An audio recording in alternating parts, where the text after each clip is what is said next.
Have a guy in the outskirts of Georgia somewhere in one county doesn't know that a woman on the other side of Georgia won a case in a district court. Those cases are not on Lexus.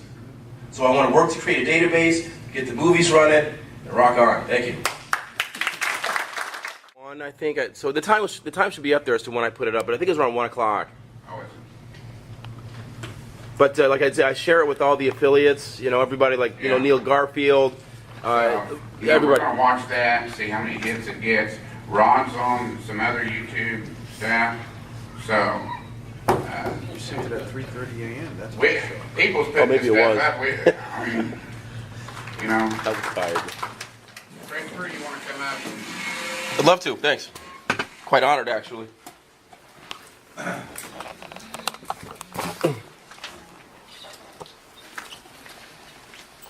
Share with the people your background and what you've been sharing with us here yesterday. Sure. Well, basically, I'm 46 years old. I grew up in Cleveland Heights, Ohio, for the most part. And right off the bat, we were engaged in real estate issues. When I was 3, we moved to Euclid, Ohio, and my family had to use a white family named the Kibbies. They were Baha'is. We used them to get into our apartment because they wouldn't rent to my father. So she says, well, my son wants to come in. So, my dad drives the Volvo around the corner, we hide out, then he walks in, they're like, you got a black son. so it is pretty funny. Anyway, so strangely enough, he and my mother, well, they also had a black son. Well, that would be me. We also have, I have 2 sisters, but I never discuss them because I know the way that the hate mills work in this country. So they're off the charts later with that. We were able to move in, and I still remember the neighbors coming over. They walk in, oh my God, it's clean in here. It's crazy, this is 1960, whatever. But make long story short, and then in Cleveland Heights, we were part of a racial steering case, the landmark case called Heights Community Congress versus Hilltop Realty. Bless you.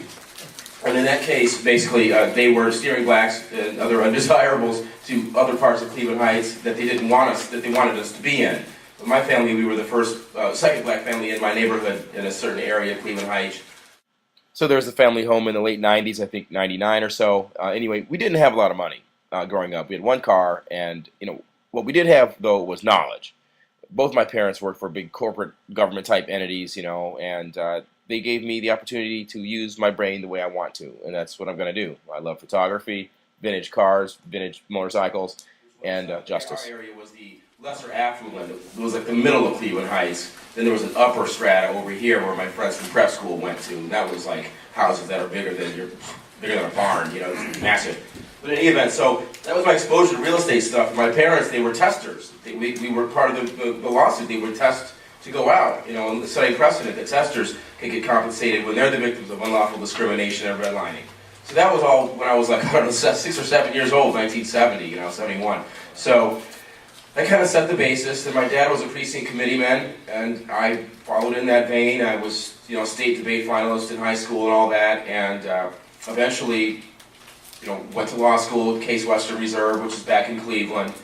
I was a reporter for a daily newspaper, a weekly newspaper before that. So that set my investigative background. And then law school, I thought I would never practice. Actually, I was engaged at the time, and my fiance and I were going to run a nonprofit for children.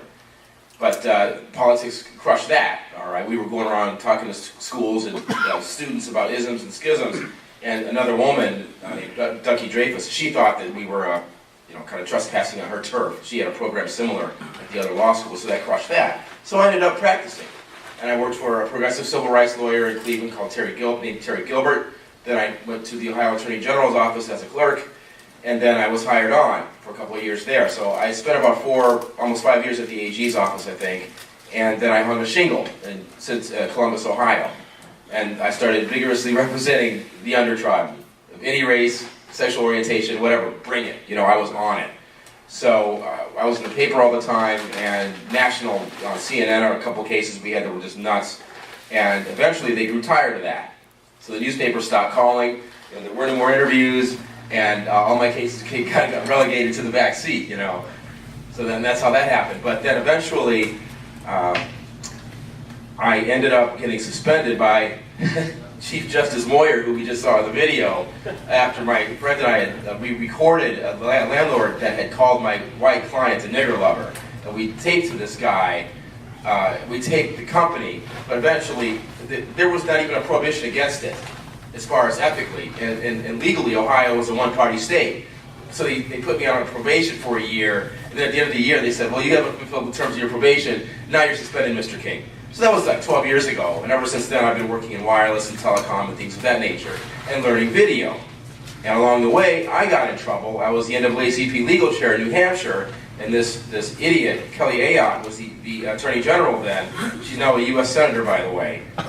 She's one of Sarah Palin's friends, and McCain and all those guys, and they locked me out of their press events, even though I'm an honored speaker at New England News and Press Association, okay? So I have them in federal court, as I mentioned earlier, so we're dealing with that right now.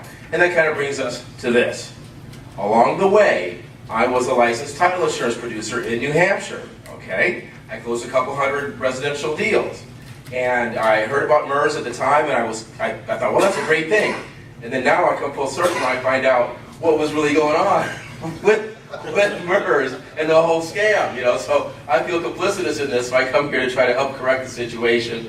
And I make videos, I go into court, and I file front of the court briefs. If they can't stop you from doing that, they can reject it, but you still put it in the record. I get the video out, I roll it, and I document the abuses. Like the gentleman I showed at the start of the movie, he claimed, and then we had to get this on a DVD, because he was at the sidebar. That's how they like to do it, so the general court can't hear it. But he said, I've seen the note, Your Honor, I have the note and the mortgage, my client, Wells Fargo, blah, blah, blah, blah, blah, blah. All right, look, fool. If you had that stuff, you would have brought it to court so you can slam her. You don't have it. It's been destroyed. You can't find it. The dog ate it, all right? So I'm filing an ethics complaint on that because he affirmatively said, I've seen it. All right, so as soon as I get out of here, I think Tuesday or so, I'm going to file that. I've been threatening to do it for about a month. I've been too busy, but that's what I want to do. And so I think my main focus is here, you know, I review the cases, I read them, and then I decide what kind of movies to make about them, things of that nature. I think my greatest strength here is as a filmmaker, because I have the legal background, I have the journalistic background, and the only thing they hate worse than people like you coming into court with your arguments is people like me coming into court with that camera and documenting it. Okay? So I am a hired gun. I will go anywhere. You pay my travel, a little stipend for me while I'm there, I'll hook it up for you. And that's a threat. You know, I need time to research what the law is on the cameras in the courtroom. And even if I get shut down, I still make the video right outside the courtroom. Or I interview people coming right outside the courtroom. I'm never at a loss for a video. And that's the wave. That's the wave of the future. We have to document the successes and the losses, because even the losses are successes once you document them fully and you put them on the record. We keep doing it, and they can't stop that. All right, and then we spread, you know, my videos, other people's videos. We spread them, and I want to create a database eventually for all of our successes, so that we can go to my website and pull them up. Because you could have a guy in the outskirts of Georgia somewhere in one county doesn't know that a woman on the other side of Georgia won a case in a district court. Those cases are not on Lexus. So I want to work to create a database, get the movies running, and rock on. Thank you.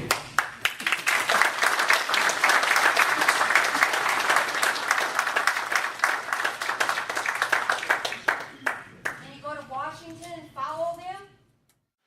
I did. Oh, you better believe I did. Excellent.